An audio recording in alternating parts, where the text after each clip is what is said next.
سبحان الذي أسرى بعبده ليلا من المسجد الحرام إلى المسجد الأقصى الذي باركنا حوله لنريه من آياتنا نحمده ونصلي على رسوله الكريم أما بعد فأعوذ بالله من الشيطان الرجيم بسم الله الرحمن الرحيم رب اشرح لي صدري ويسر لي امري واحلل عقدة من لساني يفقهوا قولي يسألونك عن الروح قل الروح من امر ربي وما اوتيتم من العلم الا قليلا. جب ہے علم لمیٹڈ، قلیل، انسان کو علم میں سے تھوڑا ہی ملا ہے. اچھا پھر آپ دیکھیے یہ آیت پیچھے کے ساتھ ملائیے، پچھلی آیت کے ساتھ ملا کے پڑھیے ذرا. کل یعمل علی شاکلتہ فربکم اعلم بمن هو اہدی سبیلا. اس کے بعد مزید سوال کرنا روح کے بارے میں، اور یہاں سے میں آپ کو تھوڑا سا ابھی ٹچ دوں گی عذاب قبر کی حقیقت پہ. بہت سے لوگوں کا سوال ہوتا ہے روح پہ ہوتا ہے کہ جسم پہ ہوتا ہے، یا روح اور جسم دونوں پہ ہوتا ہے. اگرچہ صحیح عقیدہ یہ ہے کہ جسم اور روح دونوں پہ ہوتا ہے، لیکن ہماری آنکھیں اور عقل دیکھتی ہے کہ جسم الگ پڑا ہے، روح کہیں اور ہے، تو پھر یہ دونوں کو کیسے ہو سکتا ہے؟ کیا بیک وقت ایک چیز دونوں جگہ پہ نہیں پہنچ سکتی؟ جا سکتی ہے نا. یہ جسم اور روح ساتھ جڑے ہوں تو، اور اگر الگ پڑے ہوں تو اللہ کے لیے کیا مشکل ہے؟ مثلا یہ آپ کا پین ہے، اس کے دو حصے ہیں نا، اگر یہ اتنے فاصلے پر پڑے ہوں تو کیا آپ کو پتہ نہیں چلتا کہ یہ اسی کا ایک حصہ ہے؟ اس سے کیا فرق پڑتا ہے؟ تو جسم اور روح خواہ اکٹھے ہوں جیسے دنیا میں ہے. جسم اور روح کے اکٹھے ہونے کا نام زندگی ہے، الگ ہونے کا نام موت ہے. کنتم امواتن، تم مردہ تھے نا دنیا میں آنے سے پہلے. کیا تھا؟ ہماری روح کہیں تھی اور ہمارا جسم کہیں اور تھا. پھر کیا ہوا؟ دونوں جڑ گئے، مل گئے. فاحیاکم، اس کو زندگی کا نام دیا گیا. ثم یمیتکم، پھر موت ہوگی. جسم زمین میں مل جائے گا، روح کہیں اور ہوگی. لیکن چاہے یہ فاصلہ ہو لیکن ان کا کنیکشن ہو سکتا ہے.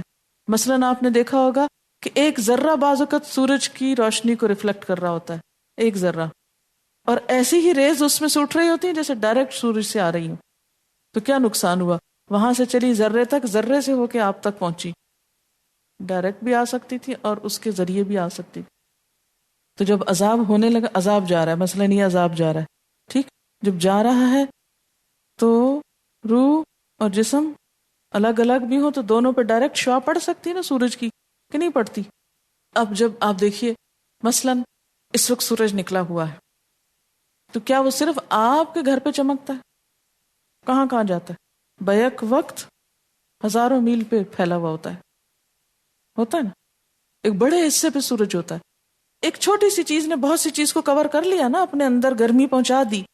تو اسی طرح اگر اللہ تعالیٰ کی طرف سے سورج ہی کی شکل میں مثلا عذاب پھینک رہا ہے تو اس سے کیا فرق پڑتا ہے کہ آپ اکٹھے ہیں یا آپ الگ الگ پڑے ہوئے ہیں؟ اس اللہ کے لیے کچھ مشکل نہیں. ہمارے لیے ہدایت کی بات کیا ہے؟ جو اللہ کے رسول صلی اللہ علیہ وسلم بتائیں، غیب کی خبروں میں سے ہم مان جائیں. اب ایسا ہی ہوگا، ایسے بتا ایسا ہی ہوگا. کیوں؟ اس لیے کہ اس میں ہماری عقل فیصلہ نہیں کر سکتی. کیوں نہیں کر سکتی؟ علم ہی تھوڑا ہے، یا علم کے ذرائع ہی محدود ہیں، لمیٹڈ ہیں.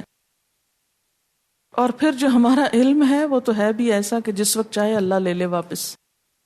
تو ہماری عقل میں سما سکتا ہی نہیں کہ روح دراصل ہے کیا. تم اس کا ادراک نہیں، پرسیو نہیں کر سکتے. بیونڈ پرسپشن ہے.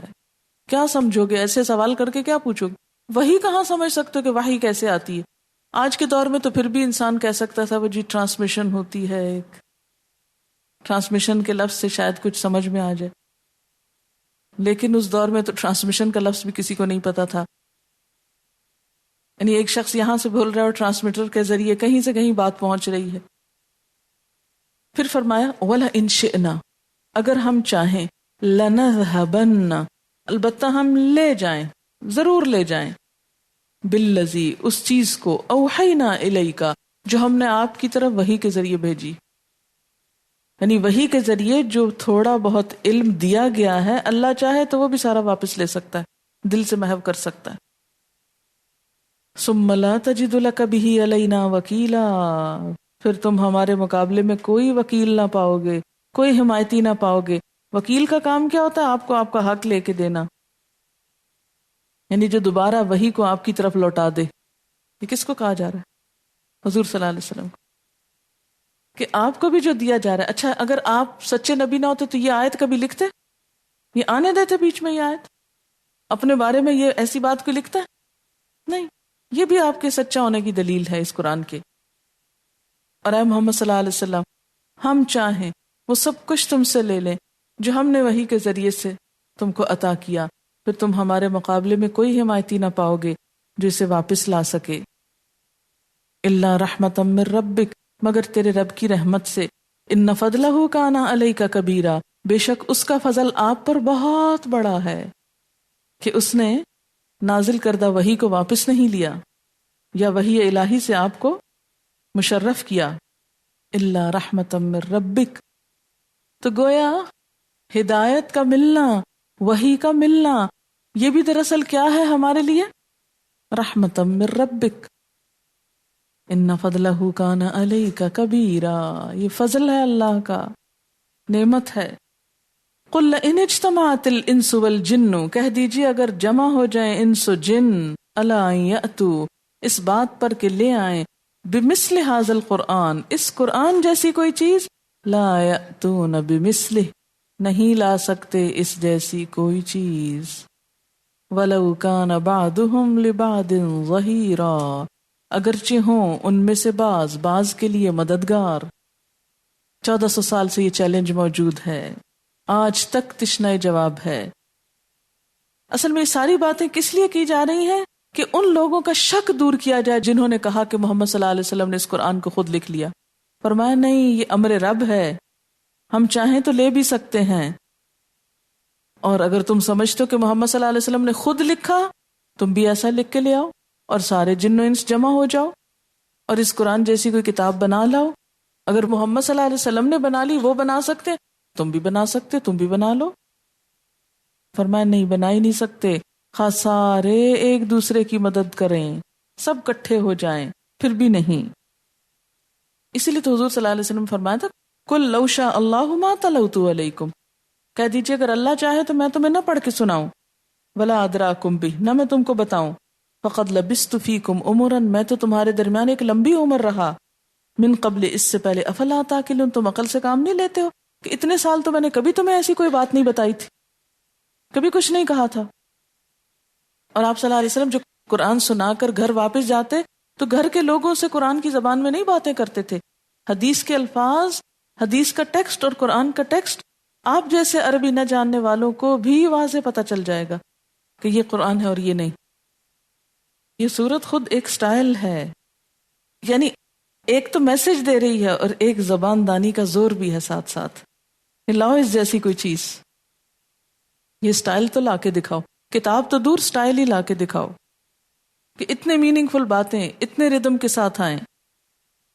قرآن اپنی زبان، اسلوب بیان، طرز استدلال، مضامین، مباحث، تعلیمات، ہر اعتبار سے دنیا کے باقی کلاموں کے مقابلے میں مختلف ہے، معجزہ ہے. پھر یہ کہ حضور صلی اللہ علیہ وسلم یکا یک بیچ میں سے نہیں آگے، 40 سال بیچ میں رہے آپ کے، اور پھر سنا کے غائب بھی نہیں ہو جاتے، تمہارے بیچ میں ہوتے ہیں. جا کر تو وہ ایسی باتیں نہیں کرتے جو قرآن سناتے وقت آپ کی کیفیت ہوتی ہے. یہ جو باتیں آپ بتاتے ہیں ہر وقت تو وہی کچھ نہیں بول رہے ہوتے، اس سٹائل سے تو نہیں بات کرتے. وَلَقَدْ صَرَّفْنَا لِلنَّاسِ فِي هَذَا الْقُرْآنِ مِنْ كُلِّ مَثَلٍ، ہم نے انسان کے لیے اس قرآن میں ہر طرح کی مثالیں پھیر پھیر کے بیان کی. فَأَبَى أَكْثَرُ النَّاسِ، اللہ اکثر لوگوں کے بارے میں فرما رہے ہیں. اکثریت، میجورٹی کیا کرتی ہے؟ یہ میجورٹی کا حال ہے جو آپ کہتے ہیں میجورٹی از اتھارٹی. میجورٹی کیا کرتی ہے؟ ابا، انکار کرتی ہے. کس کا؟ اس قرآن کو قبول کرنے کا. ہاں، ایک چیز مانتی ہے اور وہ کیا ہے؟ کفورا، کہ نہ ماننا. جیسے آپ انگریزی میں کہتے ہیں نا I agree to disagree. فَأَبَى أَكْثَرُ النَّاسِ إِلَّا كُفُورًا، تو انکار کیا اکثر لوگوں نے مگر نہ ماننے کا. نہیں مانتے، نہ ماننے کو اکثر مانتے ہیں. ٹھیک ہے، ہم نہ مانیں گے، اس پہ اکثر لوگ ایگری کرتے ہیں. وقالو، اور کہتے ہیں لن نؤمن لک، ہم ہرگز نہ تیری بات مانیں گے، ہم نہیں ماننے کے۔ کیوں بھائی، کیوں نہیں ماننے کے؟ حتی تفجر لنا من الارض ينبوعا، یہاں تک کہ آپ ہمارے لیے زمین سے ایک چشمہ بہا لائیں، چشمہ پھوڑ کے دکھائیں ہم کو۔ او تکون لک جنت، یا تمہارے لیے ایک باغ ہونا چاہیے، من نخیل، کھجوروں کا، وعنب، اور انگور بھی ہوں، فتفجر الانہار، اس باغ میں تم دریا بہا کے لاؤ، خلالہا، بیچ بیچ میں، تفجیرا، جاری کرنا، پھاڑ لانا۔ اچھا نہیں، او تسقط السما، یا تو آسمان کو گرائے، کما زعمتا، جیسے تم کہتے ہو کہ ایک دن آسمان پھٹ جائے گا، شروع کی صورتوں میں تھا نا، 30ویں پارے میں آئیں گی، یعنی جیسا تم دعویٰ کرتے ہو کہ ہم پہ گرے گا، تو تسقط علینا کسفن، ٹکڑے کر کے، ٹکڑے ٹکڑے کر کے ابھی لاؤ، گراؤ۔ او تاتی باللہ، یا اللہ کو سامنے لے آؤ، والملائکۃ، اور فرشتوں کو، قبیلہ، سامنے، روبرو، بالکل ہمارے سامنے لا کے بٹھاؤ، پھر ہم مانیں گے۔ او یکون لک بیت من زخرف، یا پھر تمہارا گھر سونے کا ہونا چاہیے، چمکتا ہوا، خوبصورت۔ او ترکا فی السما، یا تم آسمان میں چڑھ جاؤ۔ ولن نؤمن لرقیک، ہم چڑھنا بھی نہ مانیں گے، حتی تنزل علینا کتابا، یہاں تک کہ ایک کتاب ساتھ لے کے آؤ، نقرأہ، اس کو ہم خود پڑھیں، کسی ایک بات پہ نہیں ہے۔ یکا یک کتنے مطالبے؟ قالوا لن نؤمن لک حتی تفجر لنا من الارض ينبوعا او تکون لک جنت من نخیل وعنب فتفجر الانہار خلالها تفجیرا او تسقط السماء كما زعمت علینا کسفا او تأتی باللہ والملائکۃ قبیلا۔ قبیلہ کا ایک معنی جماعت بھی ہوتی ہے، قبیلہ، قبیلے نہیں ہوتے آپ کے، قبیلوں کی شکل میں جماعتیں لاؤ، فرشتوں کے پرے لے آؤ، بہت سارے فرشتے آئیں، ایک جبریل کے آنے سے تھوڑی بات بنتی۔ او یکون لک بیت من زخرف، زخرف کہتے ہیں زینت اور سونے کو۔ او ترکا فی السماء ولن نؤمن لرقیک حتی تنزل علینا کتابا، ہمیں لکھی ہوئی کتاب آئے، ہم نہیں مانتے یہ وحی کیا ہوتی، جبریل کون ہوتے ہیں اور کیا بتا کے جاتے ہیں، آپ کو لکھا ہوا مٹیریل چاہیے، ریٹن چاہیے، نقرأ، ہم خود پڑھیں اس کو۔ سب باتوں کے جواب میں فرمائے، قل، آپ کہہ دیجئے، سبحان ربی، میرا رب پاک ہے، ہل کنت الا بشرا رسولا، کیا میں ایک بشر جو رسول بنا کر بھیجا گیا ہے، اس کے سوا کچھ اور بھی ہوں کہ میں یہ سب کام کرتا پھروں؟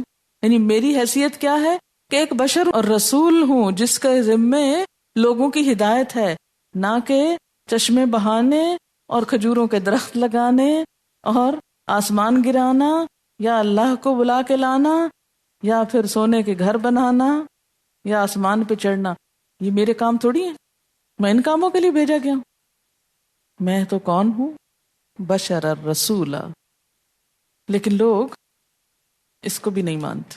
اچھا ایسا کیوں کیا گیا کہ ساری باتوں کو کیا کر دیا گیا؟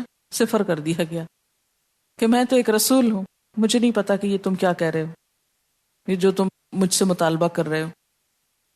اب دیکھیے کہ اگر لوگوں کے مطالبے پر معجزے لانے شروع کر دیے جائیں تو سلسلہ کبھی رکے کہیں جا کے؟ اس لیے کہ یہاں بھی نہیں رکا، ایک کچھ کہہ رہا ہے، دوسرا کچھ کہہ رہا ہے، کبھی کچھ کہتے ہیں کبھی کچھ کہتے ہیں، اور پھر کہتے ہیں یہ بھی نہ مانیں گے۔ وہ کہتے ہیں اللہ کو سامنے لے آؤ تو نہ مانیں گے، تو پھر انہوں نے ماننا کیا ہے؟ تو پھر نبی کی آمد کا مقصد تو ختم۔ ہر روز سویرے سویرے کہیں اچھا آج ہم کو تم وہ پتلی کا تماشا دکھاؤ نا، پھر ہم تمہاری بات مانیں گے۔ جیسے بچے روز کہتے ہیں نا، روز آپ کو کہیں گے آپ یہ لے کر دینا، پھر یہ مانیں گے، یہ کام کریں نا پھر آپ کو مانیں گے، پہلے آپ یہ کر دیں پھر مانیں گے، اور اپنا کام کروا کے غائب ہو جاتے ہیں، پھر ہاتھ بھی نہیں آتے۔ آپ کبھی کہیں پڑھنے کے لیے بچوں کو، اس وقت ان کو سارے مطالبے یاد آ جائیں گے، آپ کی ساری غلطیاں یاد آئیں گی اور آپ کے سارے قصور ان کو اس وقت یاد آئیں گے، آگے پیچھے کھیل کود رہے گی۔ تو ان کو بھی جو ہی حضور صلی اللہ علیہ وسلم نے اصلاح کی طرف بلایا تو انہوں نے یہ باتیں شروع کر دی۔ اچھا اللہ تعالیٰ کے لیے کچھ مشکل بھی نہیں تھی کہ کوئی ایک آدھ مطالبہ پورا ہی کر دیتے، لیکن اگر مطالبہ پورا ہوتا تو اس کا مطلب یہ ہے کہ مسحور کن چیزوں سے بہلا کے لوگوں کو منایا جا رہا ہے، پھر وہ دلیل کی بنا پہ تو نہیں مانے، وہ تو کرشموں کی بنا پہ مانے۔ تو وہ دین جو کرشموں کی بنا پہ مانا جاتا ہے وہ کبھی بھی راسخ نہیں ہوتا. جس میں صرف تھرل ہو، جس میں صرف نئی نئی باتیں ہوں. تو اگر معجزے دکھا بھی دیے جائیں تو کیا ہو؟ صرف ایک انجوائمنٹ. کہ تمہیں پتا آج کیا ہوا؟ آج تو صبح صبح پیغمبر نے ایک کن کہہ کے باغ اگا دیا، وہ ہم سب نے دیکھا. دوسرا کہے اس میں تو پتا کھجوریں بھی تھیں، انگور بھی تھے، وہ نہیں لٹکتے ہوئے دیکھے تھے. پھر کہ میں نے دیکھا تھا کیسے نہر بہی تھی، اور وہ جو آسمان کے ٹکڑے ہمارے سر پہ آنے لگے تھے تو بمشکل ہی رکے تھے. آپ خود سوچیں کہ کہتے ہیں ہم پہ آسمان کے ٹکڑے کر کے گرا، یہ ایسے ہی جیسے آپ کہیں یہ چھت پھٹے اور ہم پہ گرے. کتنی نان سینس باتیں یہ مانگ رہے تھے نا. ذرا سوچیں، تسقط السماء کما زعمت علینا کسفن، ٹکڑے ٹکڑے کر کے آسمان ہم پہ گرا دے. تو بھئی بچے کا کون پھر ہدایت قبول کرنے کو، اگر یہ مان ہی لیا جائے. یا پھر اپنا گھر سونے کا بنا کے لاؤ. بفرض محال یہ باتیں مان لی جاتی. آپ ایک دن سویرے اٹھتے سب لوگ تو دیکھتے کہ حضور کا گھر سونے کا بن گیا، تو پھر سب کیا کہتے اب ہم کو وزٹ کراؤ، ہم میوزیم دیکھنا چاہتے ہیں. پھر آگے کہتے ہمارا گھر بھی ایسے ہی بناؤ. تو یہ دین کیا بن جاتا؟ شغل بن جاتا. یہ سب کچھ ہمیں عمل سے بہت دور کر دیتا. اور پھر آج کے دور کا انسان کہتا وہ تو جب مانے تھے جب یہ چیزیں دیکھی تھی، تم ہم کو دکھاؤ. اور کیا ان میں اتنی ہمت تھی کہ اللہ کو سامنے دیکھ لیں؟ اگر آپ کسی وقت بیٹھے اور کوئی فرشتہ آپ کو اصلی شکل میں نظر آ جائے تو آپ کا حال کیا ہو؟ ہیبت. آپ کو پتا پہلی دفعہ جب جبریل علیہ السلام کو حضور صلی اللہ علیہ وسلم نے دیکھا تھا کیا گزری تھی؟ حالانکہ آپ غار حرا میں تنہا ہوتے تھے، اتنی قوت تھی آپ میں روحانی جو عام انسانوں میں نہیں تھی. اس کے باوجود جبریل کو دیکھ نہ پائے اصل شکل میں، گھبرا گئے، کانپنے لگے. اور مکہ جیسی گرم جگہ پہ کہا مجھے کمبل اوڑھاؤ. کبھی آپ مکہ جا کے کمبل اوڑھنے کا سوچ سکتے ہیں؟ اے سی والی بات الگ ہے، لیکن عام طور پر مکہ میں نہ سردیوں میں نہ گرمیوں میں ایسی ٹھنڈ ہوتی نہیں کہ کمبل اوڑھنا پڑے. اتنی دہشت تھی اس سارے سین کی. اور یہ دیکھو کتنے نڈر ہو کے کہتے ہیں اللہ کو دکھاؤ، فرشتے دکھاؤ، اور پھر کہتے ہیں آسمان پہ چڑھ جاؤ. سب نان سینس باتیں. اور یہ دراصل کس لیے یہ سب باتیں ہوتی تھی؟ تاکہ سنجیدہ بات کوئی ہو ہی نہ پائے. حالانکہ دین کا اصل مقصود کیا ہے؟ لوگوں کی اصلاح. اور آپ کیا تھے؟ ایک بشر، بشرن رسولا.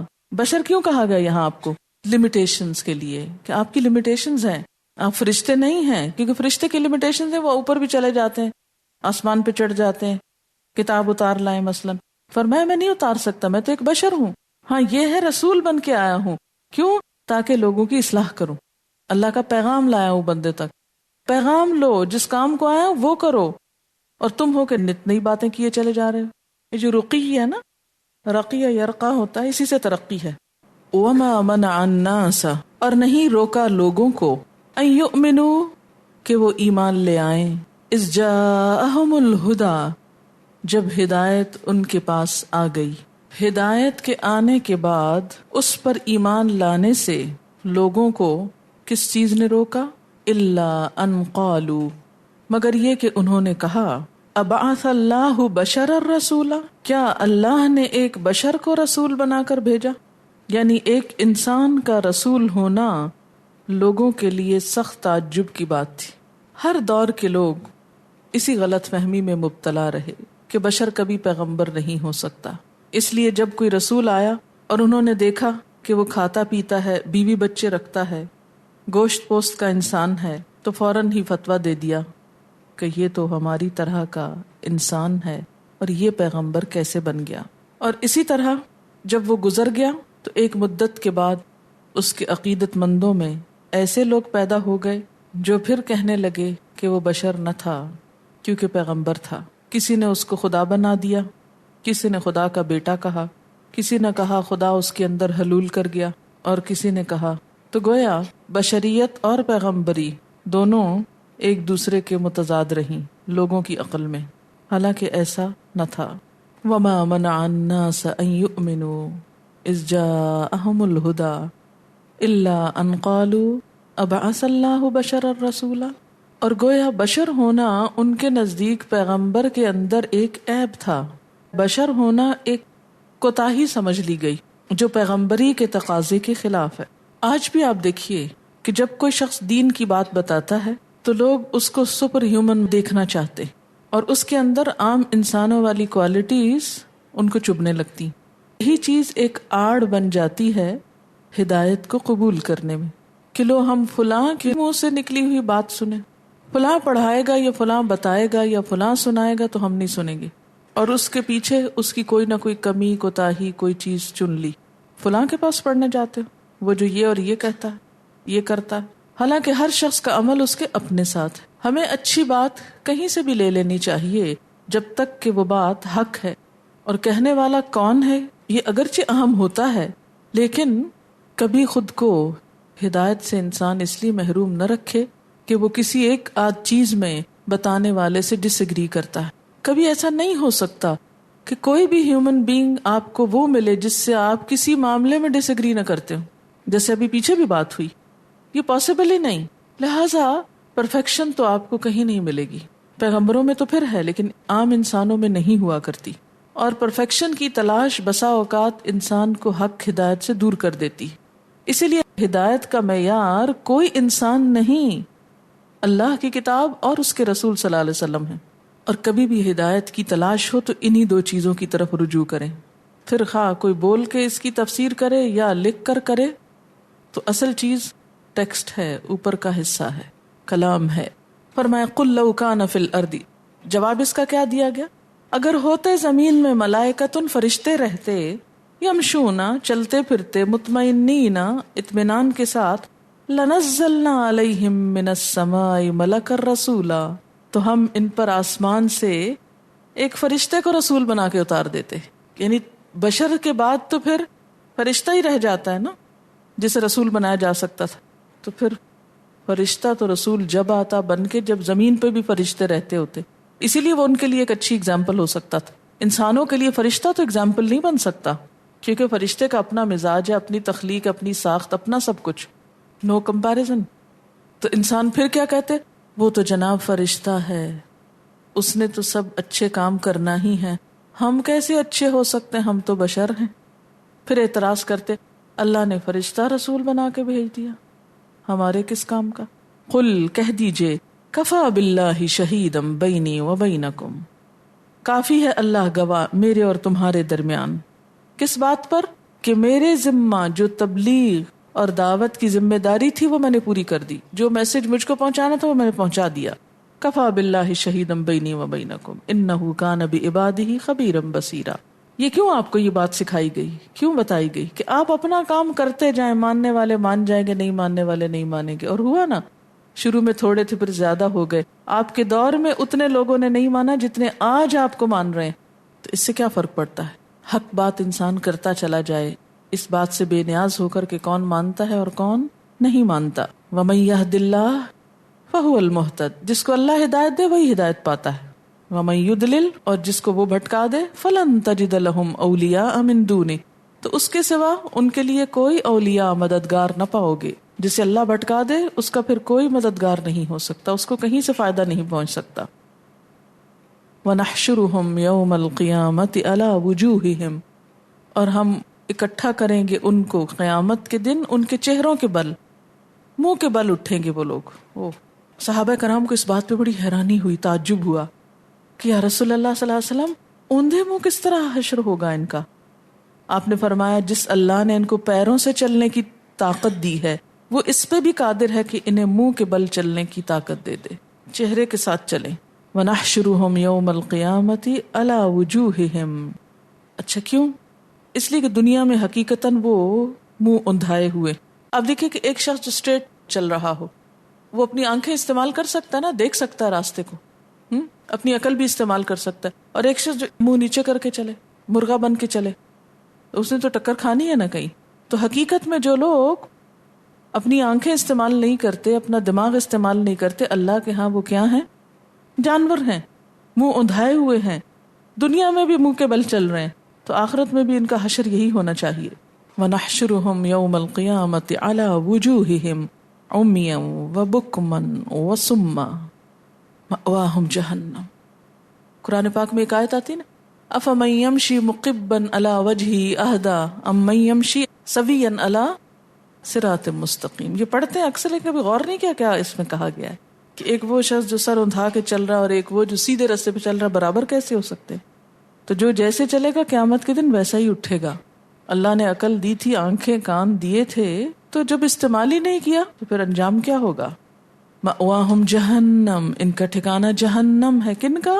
جو اپنے کان، آنکھیں اور زبان صحیح رستوں پہ استعمال نہ کریں، حق کو نہ پہچانے. اور جہنم چیز کیا ہے؟ کلما خبت، جب کبھی بجھنے لگے گی، ہلکی ہونے لگی، خبت ساکن ہونے لگے گی، ٹھنڈی ہونے لگے گی، کم ہونے لگے گی، زدناہم سعیرا، ہم زیادہ کر دیں گے ان کو بھڑکنے میں، اسے اور بھڑکا دیں گے.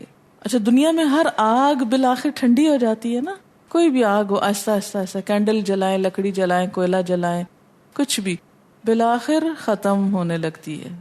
لیکن جہنم کی آگ کبھی کم بھی ہونے لگے گی تو اور تیز کر دی جائے گی، اس کی تیزی بھی کم نہ کی جائے گی. ذالک، یہ ایسا کیوں ہوگا؟ جزاؤہم، ان کی سزا. جزا کو معنی سزا کیوں کیا گیا یہاں؟ جزا کا لفظی معنی بدلہ ہے نا، تو یہ سزا کا بدلہ مراد ہے.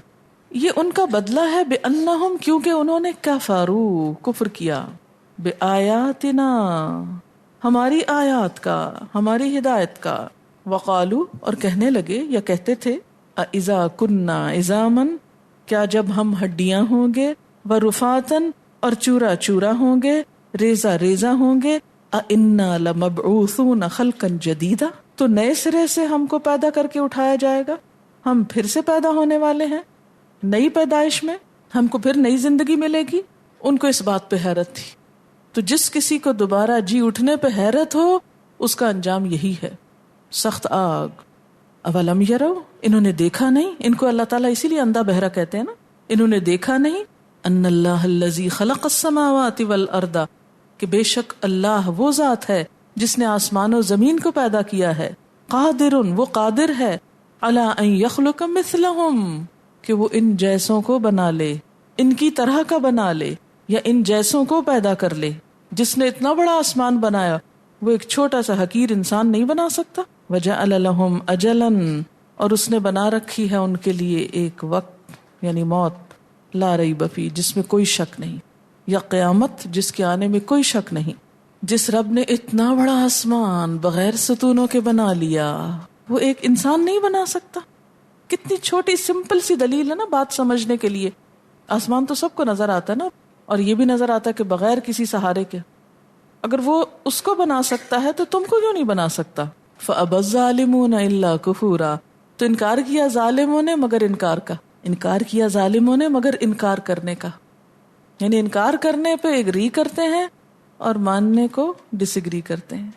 قُل لَوْ أَنْتُمْ تَمْلِكُونَ خَزَائِنَ رَحْمَتِ رَبِّي، کہہ دیجئے اگر تم ہوتے مالک میرے رب کی رحمت کے خزانوں کے، اذن تب لأمسکتم خشیت الانفاق، تو روک لیتے تم خرچ ہو جانے کے ڈر سے، خشیت الانفاق. وکان الانسان قتورا، اور ہے انسان بڑا تنگ دل، کنجوس، بخیل. اصل میں یہ اشارہ اسی مضمون کی طرف ہے جس سے پہلے آیت 55 میں گزر چکا ہے، وَرَبُّكَ أَعْلَمُ بِمَنْ فِي السَّمَاوَاتِ وَالْأَرْضِ. اصل میں مشرکین مکہ حضور کو کیوں نہیں مانتے تھے، آپ کی نبوت کو اور آپ کی بات کو؟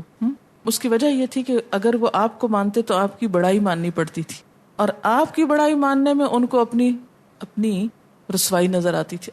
ہم بڑے کب بن سکتے ہیں؟ جب دوسروں کو ہم گرا دیں، ان کو چھوٹا کریں. ہم آگے نکل کب سکتے ہیں؟ جب سب پیچھے رہ جائیں. تو اہل مکہ کی یہی سائیکالوجی تھی. وہ حضور صلی اللہ علیہ وسلم کو مان کر ان کو بڑا نہیں بننے دینا چاہتے تھے، وہ خود بڑے بنے رہنا چاہتے تھے. تو تکبر تو پھر حق کی قبولیت کے راستے میں رکاوٹ بن ہی جاتا ہے نا. فرمایا تم جیسے جو اتنے تھوڑ دلے ہو، اتنے تنگ دل ہو کہ ایک انسان کی بڑائی نہیں مان سکتے، اگر تم کو نبوت دے دی جاتی تو تم اسے لوگوں تک دیتے، پہنچاتے. سمجھ میں آئی آیت کہ نہیں آئی؟ ورنہ پچھلے کے ساتھ اس کا وہ لنک نہیں بنتا نا. یہ ان کی دراصل تنگ دلی کی طرف اشارہ ہے، اور ان کو ڈسکوالیفائی کیا گیا ہے. ڈسکوالیفائی کس طرح؟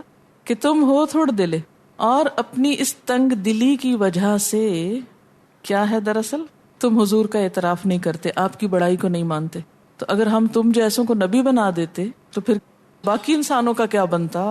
ان تک ہدایت کیسے پہنچتی؟ آج بھی آپ دیکھیں نا، ہدایت کی راہ میں کیا چیز رکاوٹ بنتی ہے؟ یہی سائیکالوجی بنتی ہے نا رکاوٹ ہدایت کی راہ میں، کہ فلاں کی بات سن لیں، اس کی مان لیں، اس کے پاس چلے جائیں. وآخر دعوانا ان الحمد للہ رب العالمین. سبحانک اللہم وبحمدک اشہد ان لا الہ الا انت استغفرک ونتوب الیک. السلام علیکم ورحمۃ اللہ وبرکاتہ.